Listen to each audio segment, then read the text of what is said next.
Turpmākajās minūtēs par aktuālāko preses izdevumos. Rīgas apriņķa avīzē plašs raksts par simtiem pierīgas bērnu, kuri sēž Anglijas un Īrijas skolas solos. Ik gadu ļoti daudz skolēnu vietas pie sola pierīgas skolās paliek tukšas. Lielākā daļa no tiem kopā ar ģimenēm devušies uz ārzemēm, bet par daudziem pašvaldībām nav nekādu ziņu. Plašāk par to Līgas Greškāns un Raiva Bakštēna rakstā.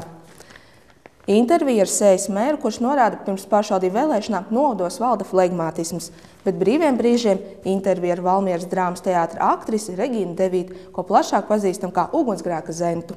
Iznācis arī jaunais žurnāla klubs numurs uz vāka Diānu Kubāsovu. Juris Lējers lielajā numura intervijā sarunājas ar Elko grupas dibinātāju un vadītāju Egonu Medni, kurš norāda, sēdēja bankā un teica, vai nu dodiet man pusgadu, lai es atrisinu savas problēmas, vai arī te ir atslēgas. Saruna ar bārmeņiem Andri un Ingusu Reizenbergiem, kā arī mana pieredzes sadaļā par zaudēto darbu, kā izrādās, tas nesot nemaz pasaules gals.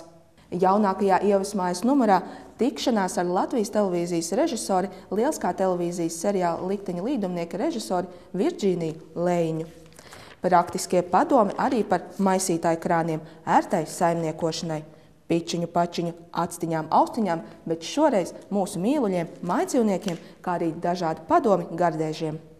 Jaunākajā žurnālā Astes vispār veterināro diagnostiku intervija ar Panu Kleksi, kurš norāda, lai arī nav kvēls zvēru draugs, viņu mājdzīvnieki beidzamo gadu laikā sarūpējuši varanu emociju gammu. Praktiskie padomi, kā tikt galā ar nepaklausīgu suni un dzīvnieku pasaulē sadaļā Savvaļas dzīvnieku glābēji.